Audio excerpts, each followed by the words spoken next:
Bonjour chers téléspectateurs, aujourd'hui nous sommes heureux d'accueillir dans notre plateau une modèle de la femme vertueuse chrétienne. Alors je nomme la sœur Bami Péniel.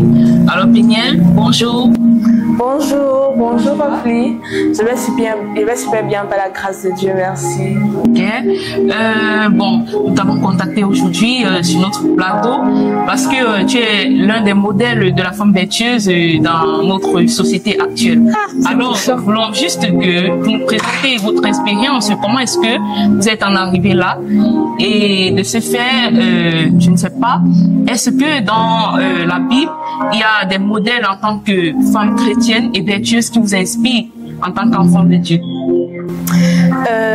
Déjà, je dirais que pour la femme vertueuse, déjà, je prendrais le Proverbe 31.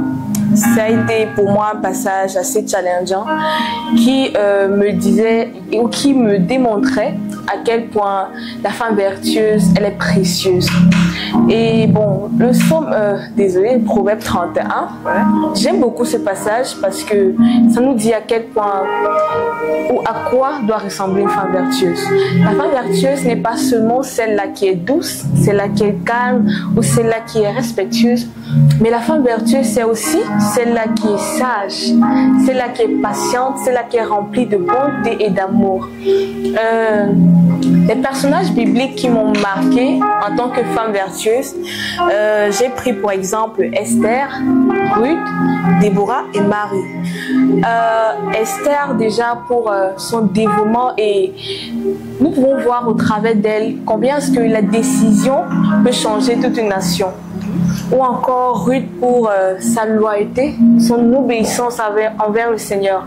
Je peux prendre aussi Déborah, qui était une femme leader.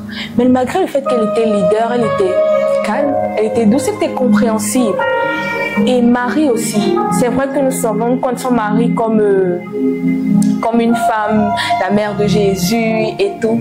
Mais j'aime beaucoup cette femme pour sa disponibilité qu'elle a eue, la disponibilité envers le Seigneur. Parce que le Seigneur ne t'utilise pas parce que tu es enfant de Dieu, mais il cherche des cœurs disposés, des cœurs qui ont soif de lui. Et je crois que c'était le cas de Marie. Bon, c'est un peu ça. Ok, merci. Je constate que là, tu nous as cité quelques personnages bibliques qui ont eu des traits et des valeurs en tant que femme vertueuse. Et j'aimerais savoir, Madame Abigail, quelles sont les valeurs que vous prônez dans cette société actuelle pour que nous, en tant que femmes chrétiennes, nous puissions être qualifiées de femmes vertueuses? Parce que l'on sait, de nos jours, la femme tend plus à la débauche, tend plus à la perversion et tout. Mais quelles sont les valeurs et traits de comportement et caractère que vous, en tant que femme vertueuse, prônez? D'accord. Je pense que votre question renvoie à Galates 5:22 qui parle du fruit de l'esprit. Déjà, les fruits de l'esprit, c'est pas juste pour la femme, mais je pense qu'il y en a parmi les fruits de l'esprit qui nous demandent ou qui promouvoient la femme vertueuse, tels que la patience, l'amour, la bonté. En fait, c'est ça, la sagesse. Bon, c'est vrai que la sagesse n'est pas un fruit de l'esprit, mais vraiment, je conseille en tant que femme vertueuse de marcher selon la sagesse divine. Et l'amour aussi. En tant que femme, nous ne pouvons pas nous dire être vertueuses si nous n'aimons pas. Nous ne pouvons pas dire être vertueuses si nous ne sommes pas patientes.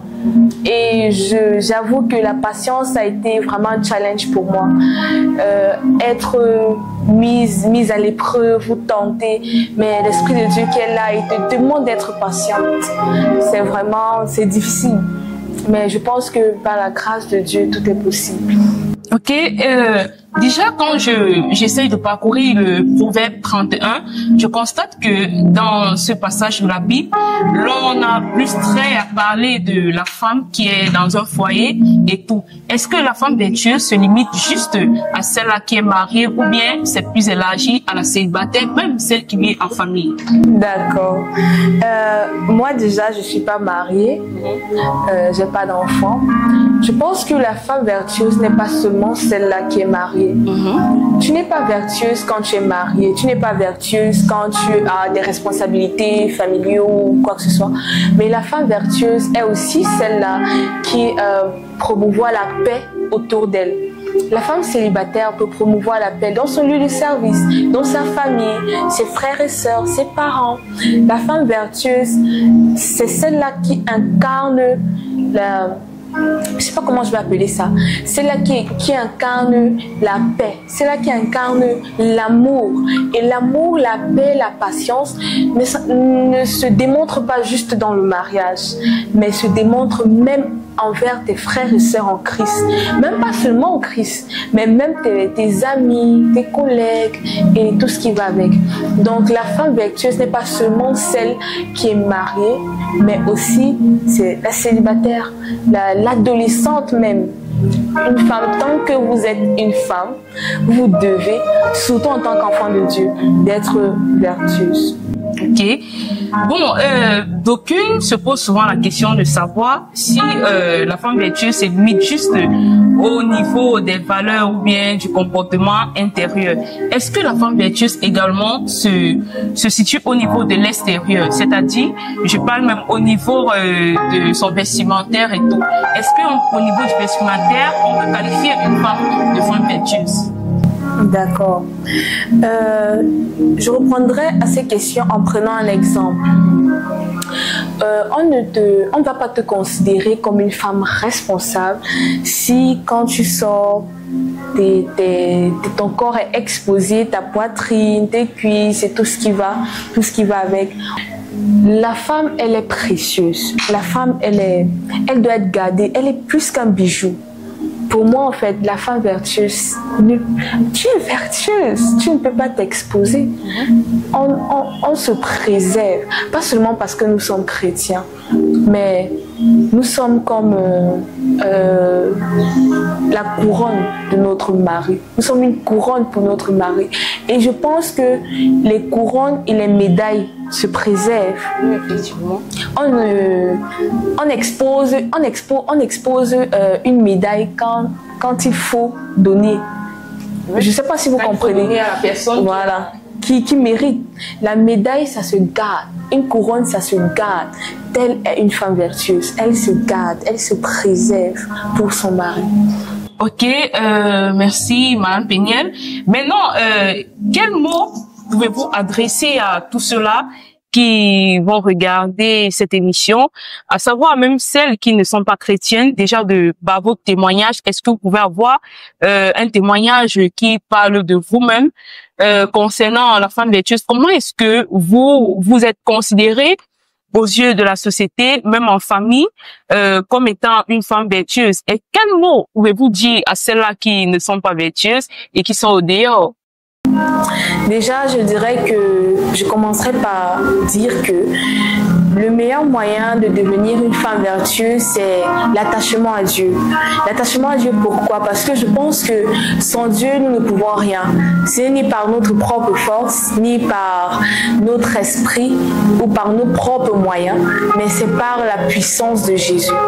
Je dirais que moi déjà, j'ai pas toujours été cette femme-là qui est soumise à Dieu, cette femme-là qui décide d'aimer, ou cette femme-là qui est patiente, comme je l'ai dit au début. Je crois que c'est à cause de mon dévouement, mon attachement à Dieu que le Seigneur m'a permis de devenir cette femme que je suis. Je dirais que je vous encouragerai déjà à vous attacher au Seigneur. Parce que je crois que ce n'est qu'avec lui que nous pouvons faire des espoirs. Nous pouvons accomplir des espoirs. Que le Seigneur vous bénisse. Alors, merci à notre invité du jour, dont j'ai nommé Péniel Bami. Merci pour votre expérience concernant un modèle en tant que femme vertueuse. Alors, chers téléspectateurs, nous vous remercions pour votre écoute attentive lors de cette émission qui parlait de la femme vertueuse. Alors, nous vous laissons sur cette note musicale et à très bientôt. Merci.